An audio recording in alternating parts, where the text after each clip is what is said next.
She had 3 jobs, a father she couldn't lose, and no idea that one act of kindness would throw her into the deadly world of a mafia boss. What would you do if saving a child meant risking your life and your heart? They say every king has a weakness.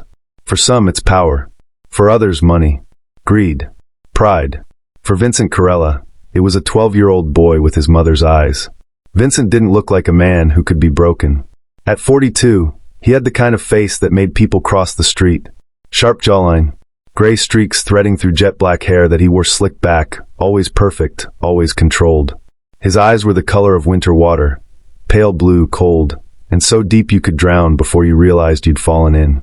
He wore Italian suits, custom-made, $15,000 minimum. No tie. He didn't like things around his neck. Said it made him feel trapped. Vincent Carella had never been trapped a day in his life. He owned this city. Not on paper. On paper, he was a legitimate businessman. Import-export, shipping logistics, real estate development. But everyone knew the truth. The restaurants that stayed open despite losing money every month? His. The construction projects that never got delayed by inspectors? His.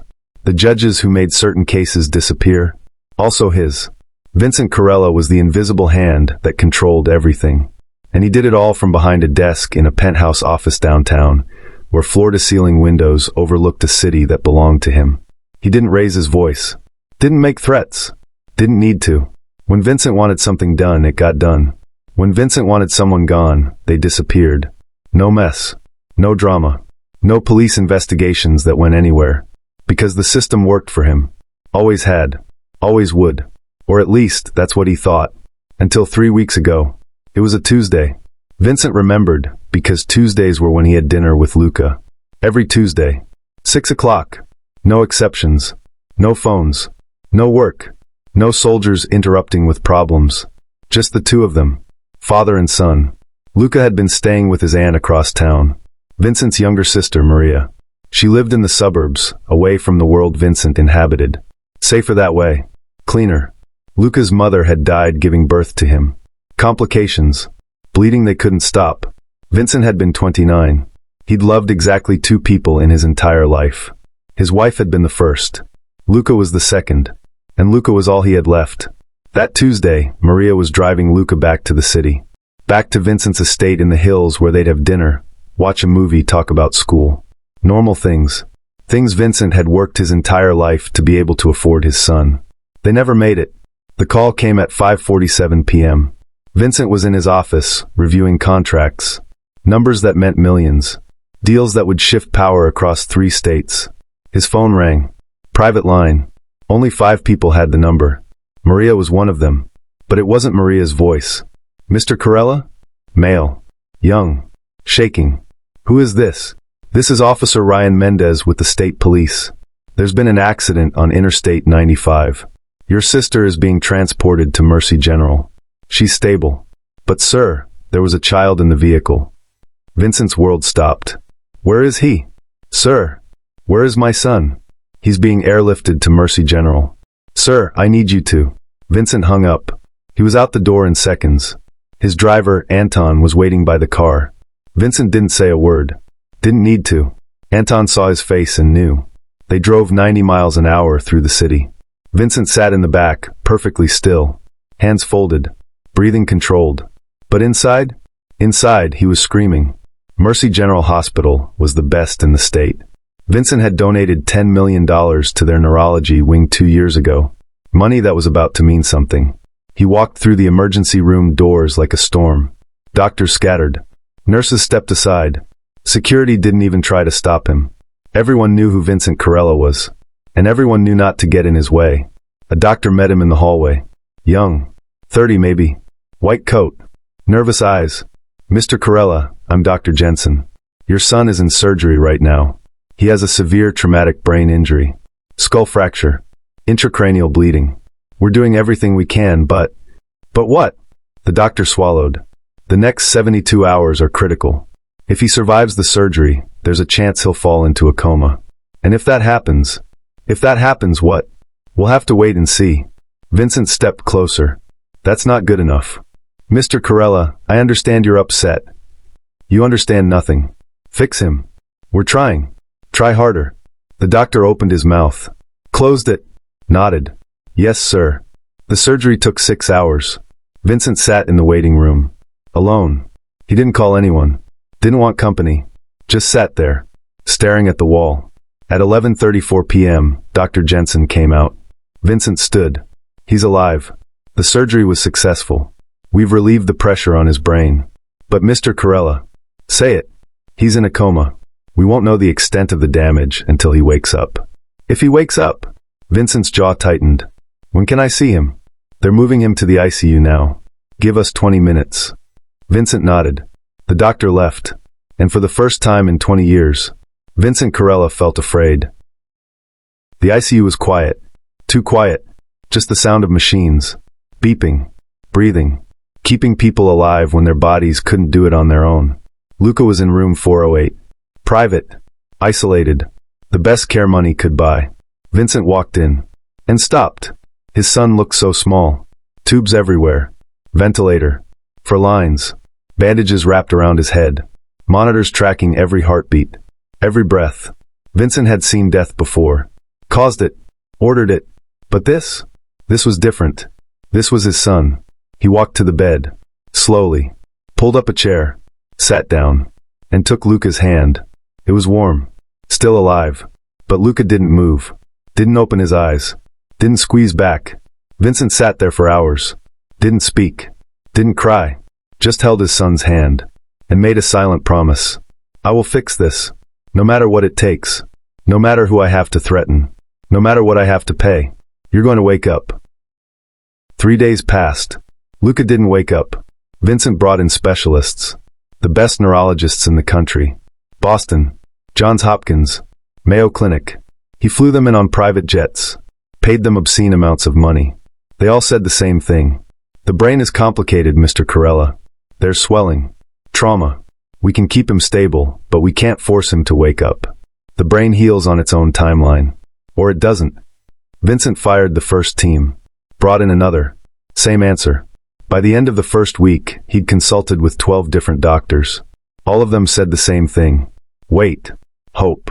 Pray. Vincent didn't pray. He didn't wait. And hope. Hope was for people who didn't have power. But for the first time in his life, Vincent's power meant nothing. His sister Maria visited. She'd walked away from the accident with a broken arm and some bruises. Guilt was eating her alive. Vincent, I'm so sorry. I didn't see the other car. He ran the light. I tried to. It's not your fault. But if I'd just... Maria. Stop. She cried. Vincent didn't. He couldn't afford to. By week 2, the doctors were preparing him for the worst. Mr. Carella, we need to discuss long-term care options. If Luca remains in a vegetative state, he won't. Sir, the likelihood of him waking up after this long. I don't care about likelihood. Find a way. There is no way. This is medicine, not magic. Vincent leaned forward. Then find me magic. The doctor blinked. Excuse me? I don't care what it takes.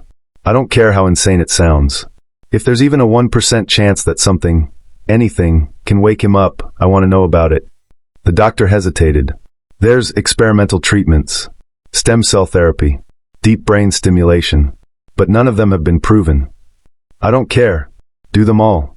Mr. Carella. Now. The doctor left. Vincent sat back down, and for the first time, he wondered if he was going to lose. Across the city, in a part of town where Vincent's influence existed, but his presence didn't, Iris Navarro was finishing her second shift of the day.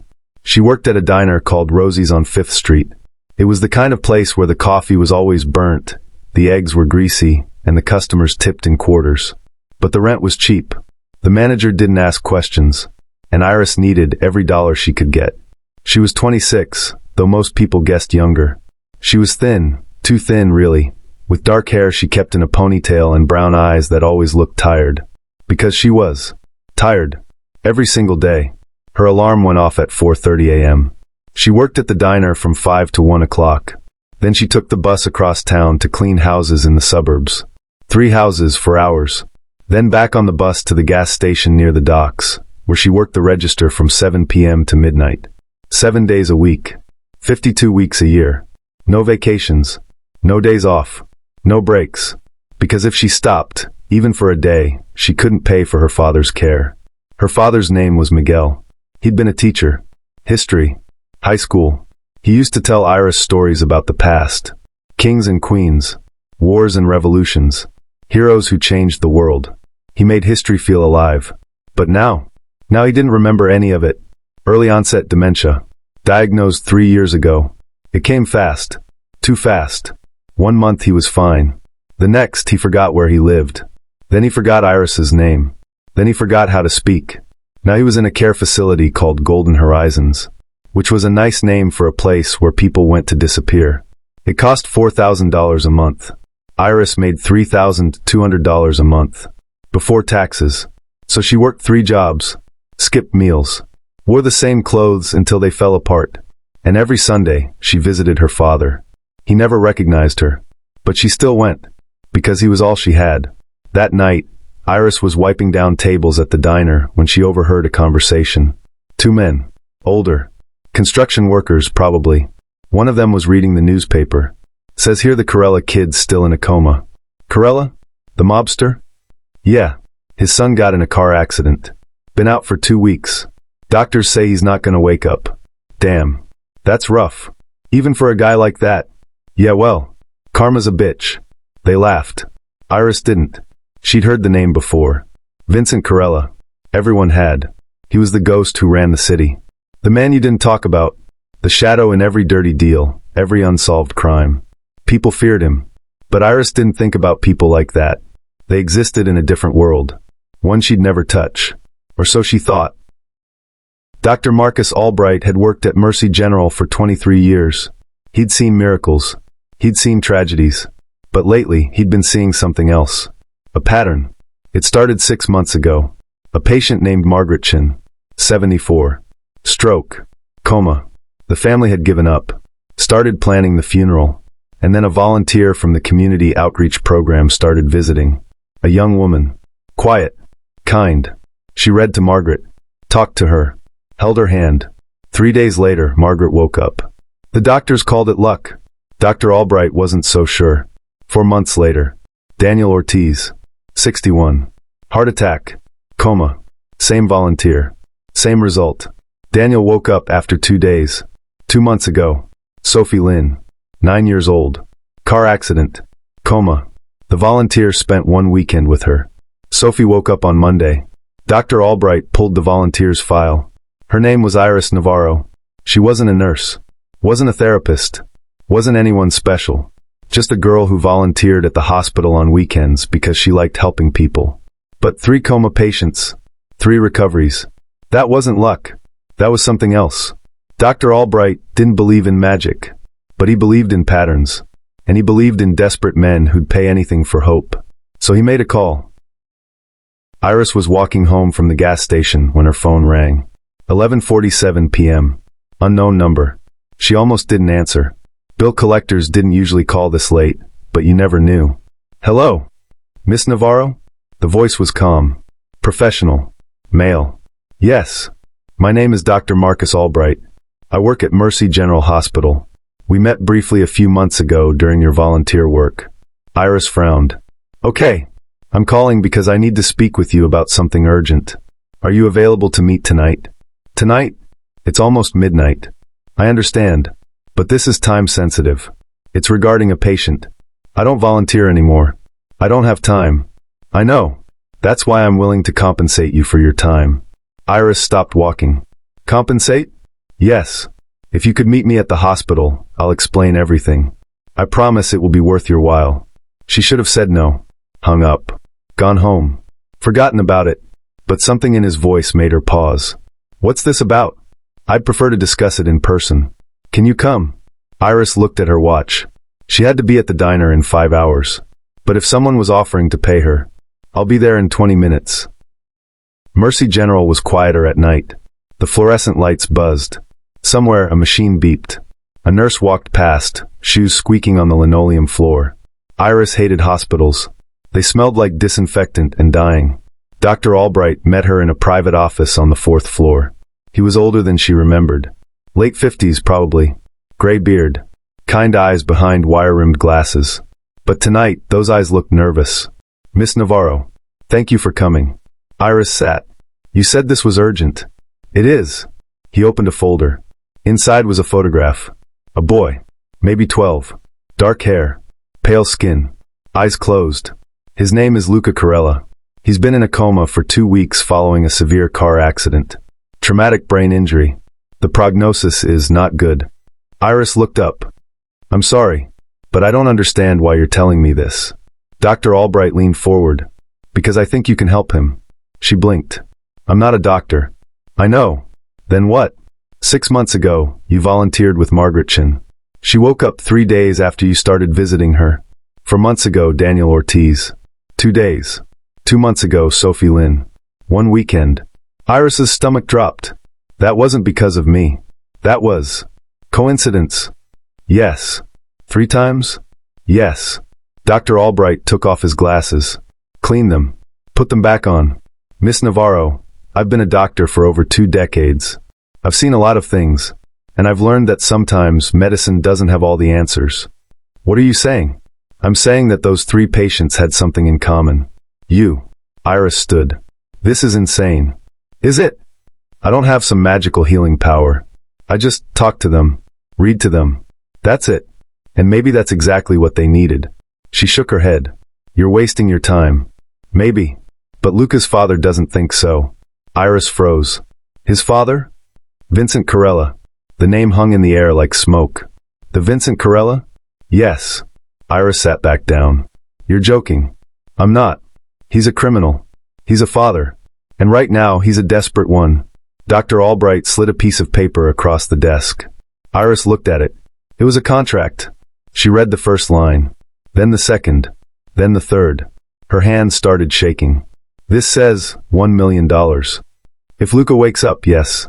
And if he doesn't, 50,000. Just for trying. Iris couldn't breathe. $50,000. That was more than she made in 2 years. That would cover her father's care for over a year. Maybe longer if she was careful. Why me? Dr. Albright's expression softened. Because you're the only person I could think of who might actually care whether this child lives or dies. Iris stared at the contract. At the number. $1 million. She thought about her father. Sitting in that facility. Staring at nothing. Not recognizing her. She thought about her 3 jobs. The exhaustion. The endless grind. She thought about the boy in the photo. Luca. Just a kid. Innocent. What if I can't help him? Then you walk away. No harm done. And if he dies? Dr. Albright hesitated. Then at least we tried. Iris closed her eyes. This was insane. Dangerous. Vincent Carella wasn't someone you got involved with. But then again, she'd been invisible her whole life. What did she have to lose? She opened her eyes. When do I start? They brought her to the hospital the next morning. Not through the front entrance. Through a service door in the back. Guarded. Secure. 2 men in black suits were waiting. They didn't introduce themselves. Didn't smile. Just nodded and said, "Follow us." Iris did. They took her through a series of hallways she'd never seen before. Service corridors. Staff-only areas. Eventually, they reached an elevator. One of the men pressed a button. The doors closed. They rode in silence. When the doors opened, Iris realized they were on the top floor. The private wing, where only the very rich or very dangerous stayed. Room 408 was at the end of the hall. The door was closed. 2 more guards stood outside. They stepped aside when they saw Iris. One of them opened the door. "He's waiting." Iris swallowed. She walked in. The room was large. Private. Expensive. Medical equipment lined the walls. Monitors. Machines. Everything state-of-the-art. And in the center, a hospital bed. Luca. He looked exactly like his photo. Small. Fragile. Pale. Tubes in his arms. A ventilator beside the bed. Bandages around his head. But that's not what Iris noticed first. What she noticed was the man sitting beside him. Vincent Carella. He didn't look at her right away. Just sat there. Perfectly still. Staring at his son. One hand resting on Luca's. Iris had seen grief before. Her mother. Her father. But this was different. This was a man who controlled everything, except the one thing that mattered. "Mr. Carella?" Her voice was quiet. He didn't move.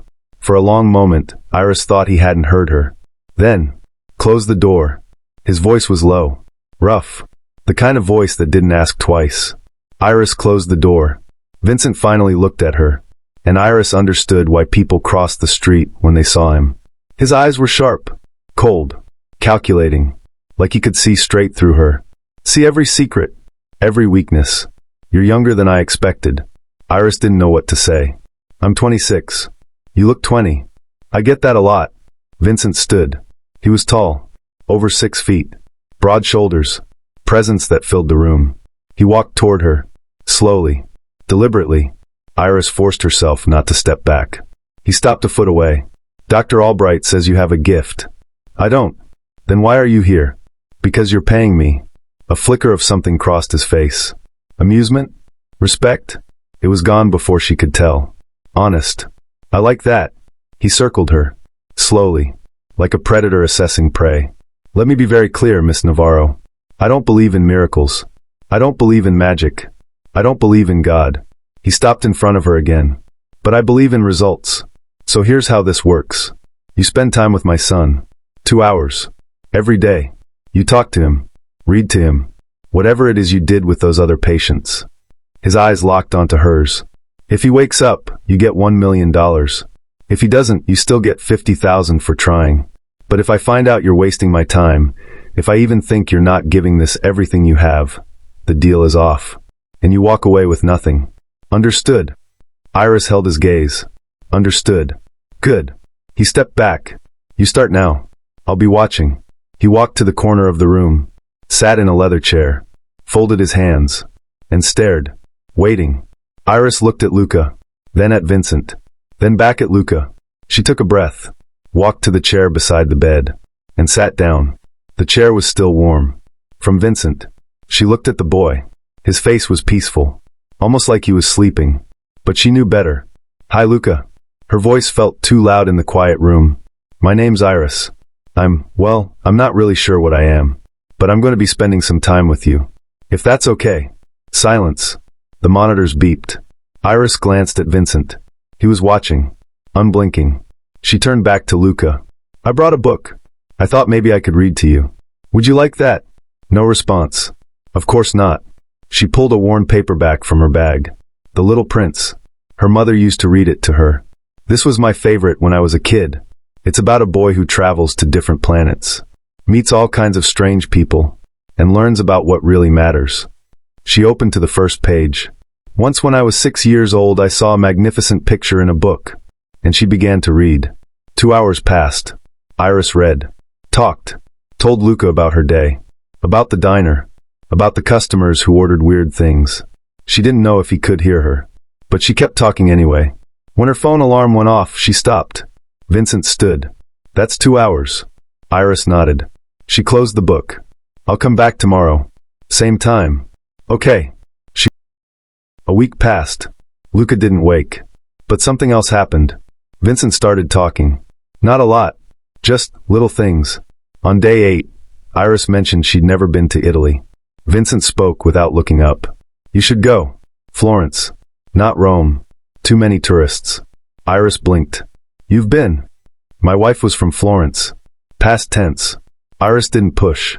On day 9, she was telling Luca about a customer who tried to pay with a $100 bill for a $2 coffee.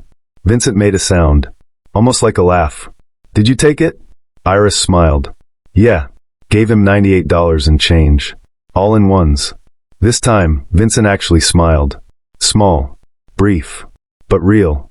On day 10, Iris arrived and found Vincent asleep in the chair. He looked different. Younger somehow. Less dangerous. She didn't wake him.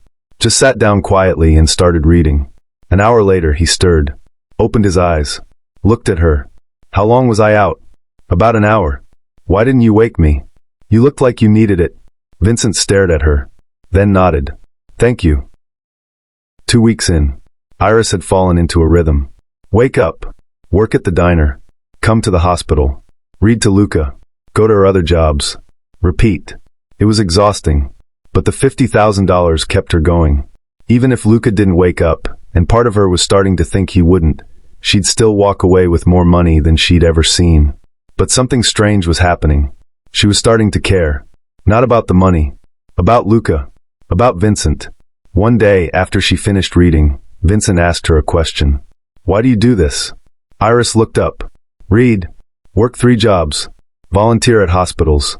Spend time with a kid you don't even know. She thought about it. Because someone has to. That's not an answer. Yes, it is.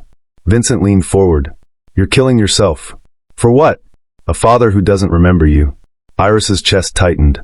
How do you? I know everything about you, Iris. Your jobs. Your apartment. Your father. Golden Horizons Care Facility. Room 12. Dementia. You visit every Sunday. She should have been angry. Scared even. But she wasn't. Then you know why I do it. Because you feel guilty. No. Because I love him. Vincent sat back. Even though he doesn't know you? Especially because he doesn't know me. Silence. Then. That's stupid. Iris smiled. Maybe. Vincent looked at his son. You think he knows I'm here? I don't know. But I think he feels it. How? Because love doesn't need words. Vincent's jaw tightened. You sound like my wife. She sounds smart. She was. He didn't say anything else. But Iris saw it. The pain. The loss. The weight he carried. And for the first time, she saw Vincent Carella as human. 3 weeks. Luca still hadn't woken. The doctors were starting to prepare Vincent for the worst. Mr. Carella, at this point, the likelihood of recovery is... I don't want to hear it. Sir, if you're going to tell me to give up, get out. The doctor left. Vincent sat down, put his head in his hands. And for the first time since this started, he broke. Iris walked in 10 minutes later. She saw him. Shoulders shaking. Silent sobs. She didn't say anything. Just walked over. Sat beside him. And put her hand on his shoulder. Vincent didn't pull away. He let her stay. After a long moment he spoke. I don't know how to do this. His voice was raw. Broken. Do what? Lose him. I've lost everything else. My parents. My wife. Everyone I've ever loved. But not him. I can't lose him. Iris's throat tightened. You won't. You don't know that. No. But I believe it. Vincent looked at her. Eyes red. Wet. Why? Because he's still fighting. I can feel it. How? I don't know. I just do. Vincent stared at her for a long time. Then he did something that surprised them both. He took her hand. Don't leave. I'm not going anywhere. And she meant it. That night, Iris stayed late. Vincent had left for a meeting, something urgent, he said. He'd be back in an hour. She sat with Luca. The room was quiet except for the machines. Iris held his hand. You know, your dad's pretty scary, she said softly. But I think that's because he's terrified. Of losing you. Of being alone. She paused. I get it. I'm scared too. Scared my dad will die without ever remembering me. Scared I'll work myself to death for nothing. Scared I'll end up alone. Her voice cracked. But then I met you. And your dad. And I realized something. Maybe we're all just scared. Rich, poor, powerful, weak. Doesn't matter. We're all just trying not to lose the people we love. She squeezed his hand. So you need to wake up, Luca. Because your dad needs you. And honestly, I think I need you too. Silence. The monitors beeped. And then, Luca's finger twitched. Just barely. But Iris felt it. Her heart stopped. Luca? Nothing.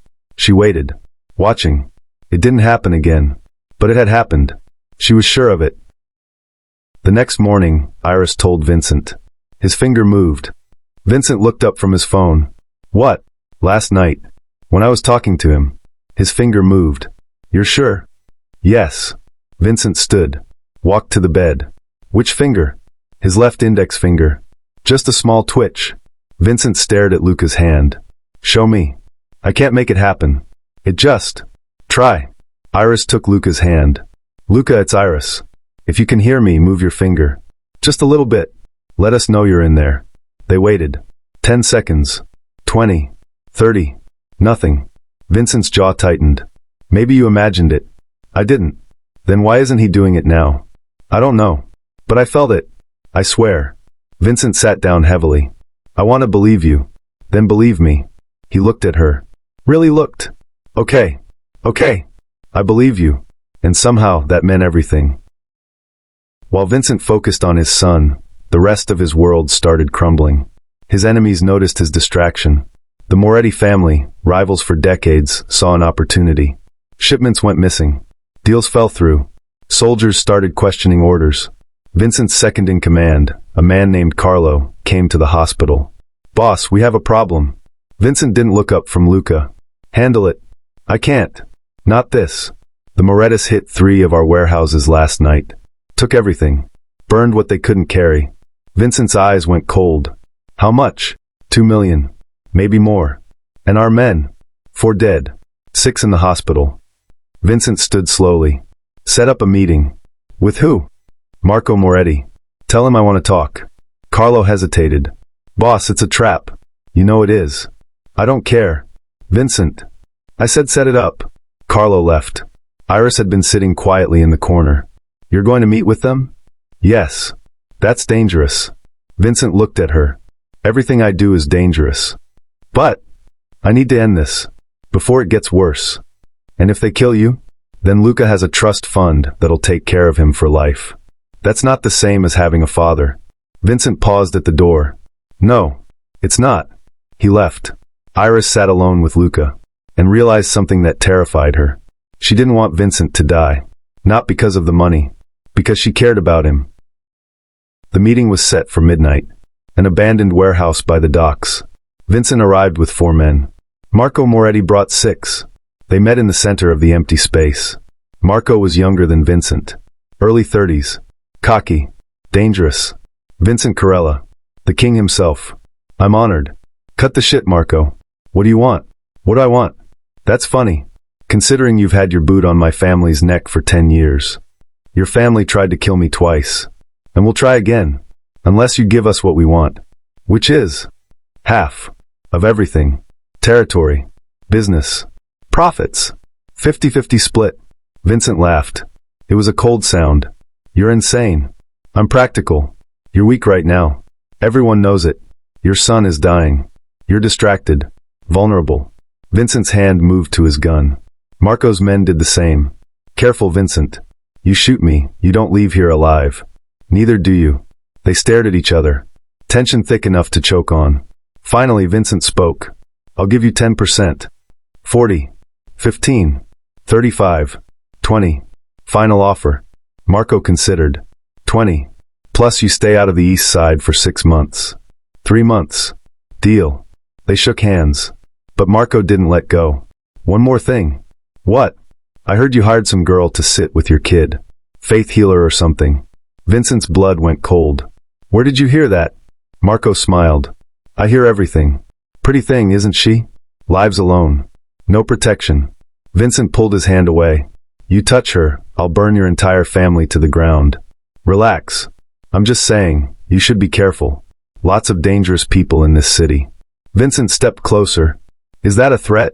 "It's a reminder." They stared at each other. Then Vincent turned and walked away. But his mind was racing.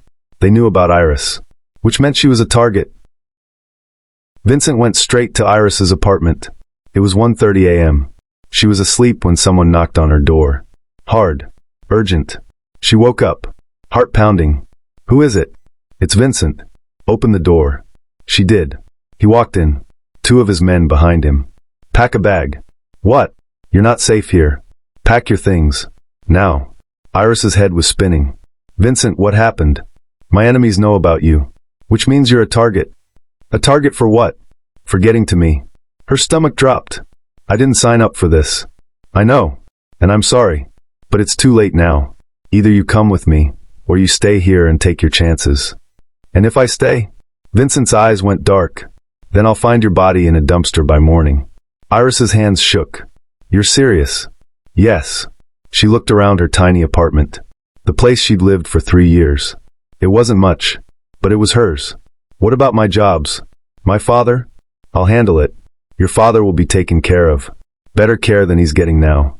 And your jobs, you don't need them anymore. I can't just disappear." "You can. And you will." He stepped closer. "Iris, I'm not asking. I'm telling you. You're in danger because of me. So I'm going to protect you. Whether you like it or not." She wanted to argue. To tell him he couldn't control her life. But she saw the look in his eyes. Desperation. Fear. He was scared. For her. "Okay. Okay. I'll come with you." Relief washed over his face. "Thank you." She packed a bag. and 15 minutes later, she was in the back of a black SUV, driving toward a life she never asked for. Vincent's estate was in the hills, 30 minutes outside the city, behind gates, walls, armed guards. The house itself was massive, modern, glass walls, minimalist furniture, cold, sterile, like a museum. "You'll stay in the guest wing," Vincent said. "Second floor. You'll have your own room, bathroom, anything you need." Iris looked around. "This is a lot. It's safe. That's all that matters." He led her upstairs. The guest room was bigger than her entire apartment. King-size bed, walk-in closet, floor-to-ceiling windows overlooking the city. "There's guards outside. Don't leave without telling me first." "Am I a prisoner?" Vincent paused. "No. You're protected." "Feels the same." "It's not." He turned to leave. "Vincent." He stopped. "Thank you. For keeping me safe." He nodded. "Get some sleep. We'll go see Luca in the morning." He left.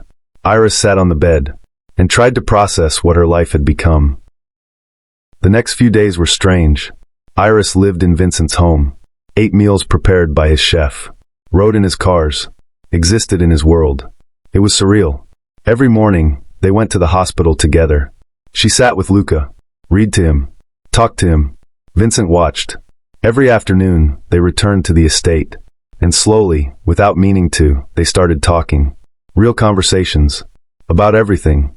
One night, they had dinner together. Just the two of them.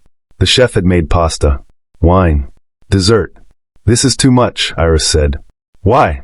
"I'm not used to it." "Get used to it." She took a bite. It was incredible. "Do you always eat like this?" "No. Usually I eat at my desk.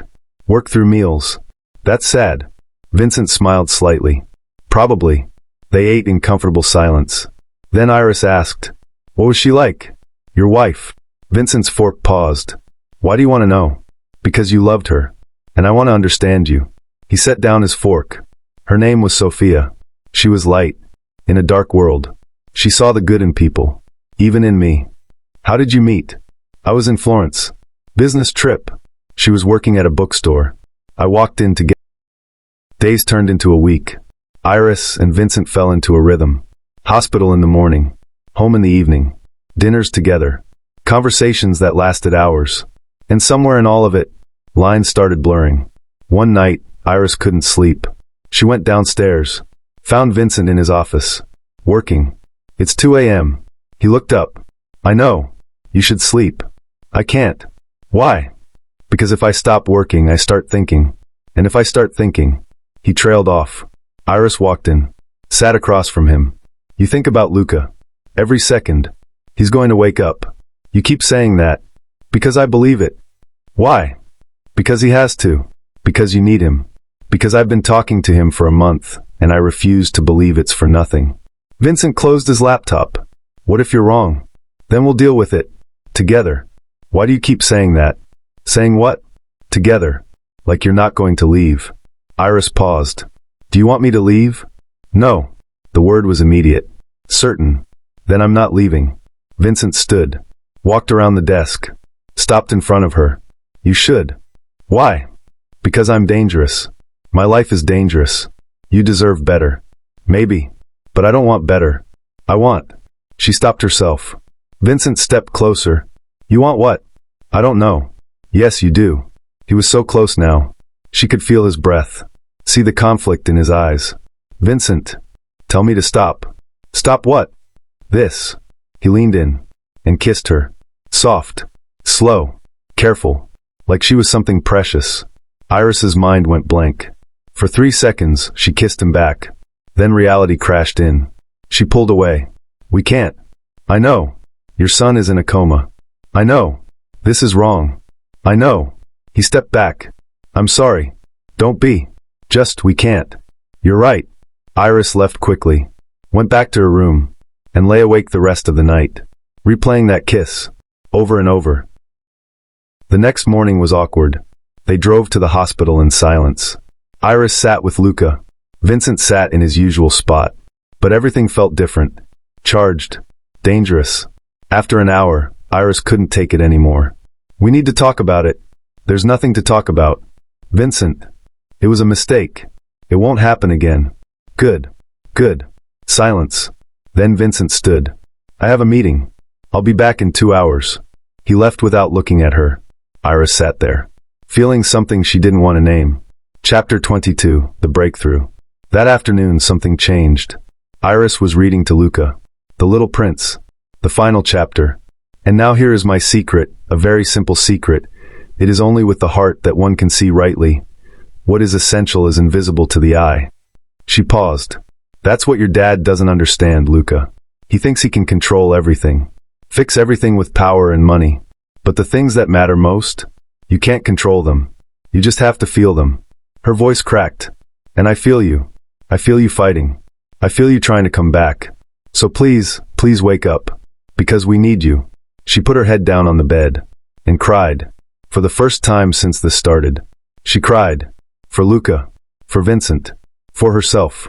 For all the broken people trying to hold each other together. And then, she felt it. A hand. On her head. Weak. Shaking. But there. Iris's head shot up. Luca's eyes were open. Barely. Just slits. But open. Luca? His lips moved. Iris? Her heart exploded. Oh my God. Oh my God. She pressed the call button. Grabbed his hand. You're awake. You're awake. The door burst open. Nurses rushed in. Dr. Albright right behind them. What happened? He woke up. He said my name. They swarmed the bed. Checking vitals. Asking questions. Iris stepped back. Shaking. Crying. And then she remembered. Vincent. She called him. He answered on the first ring. What's wrong? Nothing. Everything. Vincent, you need to come back. Now. Why? What happened? Just come. Please. She hung up. Vincent arrived 12 minutes later. He ran through the hospital. Didn't care who saw. Burst into the room. And stopped. Luca was sitting up. Weak. Pale. But awake. Dad. Vincent couldn't move. Couldn't breathe. Luca. He walked to the bed. Slowly. Like he was afraid this was a dream. You're awake. Yeah. I think so. Vincent grabbed his son. Pulled him into his arms. And finally, he broke. Sobs tore out of him. Loud. Ugly. Real. I thought I lost you. I'm okay, Dad. I'm okay. Iris watched from the corner. Tears streaming down her face. This was why she did it. Over the next week, Luca recovered rapidly. The doctors were shocked. It's a miracle, Dr. Albright said. We've never seen anything like it. Vincent didn't care about miracles. He cared that his son was alive. Talking. Laughing. Being a kid again. Iris continued to visit. But something had shifted. Luca didn't need her anymore. And Vincent was pulling away. One afternoon, Vincent asked to speak with her. Alone. They went to his office in the estate. He handed her an envelope. What's this? Your payment. $1 million. As promised. Iris stared at it. He woke up. Because of you. You don't know that. Yes, I do. She set the envelope down. What happens now? Vincent looked at her. You go back to your life. I'll make sure your father's taken care of. For life. You'll never have to work 3 jobs again. And us. There is no us, Iris. The words hit like a punch. Because of one kiss? Because you don't belong in my world. You never did. That's not your choice to make. Yes, it is. He stood. I'm grateful. For what you did. But this is over. Iris's throat tightened. You're pushing me away. I'm protecting you. From what? From me. She stood too. I don't need protection. Everyone around me dies, Iris. My parents. My wife. I won't let that happen to you. So you're just going to throw me away? Like I'm nothing? You're not nothing. You're everything. That's why you have to go. Tears burned her eyes. I love him. And I care about you. Vincent's jaw clenched. Don't. Why? Because I can't give you what you want. What do I want? A normal life. A good man. A future. And if I want you? Vincent looked away. Then you're a fool. Iris grabbed her bag. Fine. I'll go. But you're wrong about one thing. What? You're not protecting me. You're protecting yourself. Because you're scared. She walked to the door. Goodbye, Vincent. And she left. Iris went back to her life. Sort of. She didn't have to work 3 jobs anymore. The money Vincent gave her changed everything. Her father was moved to a better facility. She got her own apartment. A nice one. Went back to school. Started building a real life. But she thought about them every day. Vincent, Luca, wondered if they thought about her. One Sunday, she was visiting her father when her phone rang. Unknown number. Hello, Iris. A child's voice. Luca? Yeah, it's me. Her heart swelled. How are you? Are you okay? I'm great. I'm back in school. Playing soccer. Everything. That's amazing. I wanted to call you. To say thank you. For everything. You don't have to thank me. Yes, I do. You saved my life. Iris's eyes watered. How's your dad? Luca hesitated. He's okay. But he misses you. Did he say that? No. But I can tell. He's different now. Quiet. Sad. Iris's chest ached. I miss you both too. Then come back. It's not that simple. Why not? Because your dad doesn't want me there. Yes, he does. He's just being stupid. Iris laughed through tears. Yeah, he is. So will you? Come back. I don't know, Luca. Please. We need you. She closed her eyes. I'll think about it. 2 weeks later, Iris got a call from Dr. Albright. There's a charity gala at the hospital. Fundraiser for the neurology wing. Mr. Carella is being honored for his donations. I thought you might want to attend. I don't think that's a good idea. He asked for you. Iris's breath caught. He did. Not directly. But Luca did. And I think Vincent wants to see you. He's just too proud to ask. Iris thought about it. When is it? The gala was black tie. Iris wore a simple dress. Nothing fancy. She felt out of place immediately. Rich people. Chandeliers. Champagne. This wasn't her world. But then she saw him. Vincent. Standing across the room in a tuxedo. He looked different. Older. Tired. Like he hadn't been sleeping. Their eyes met.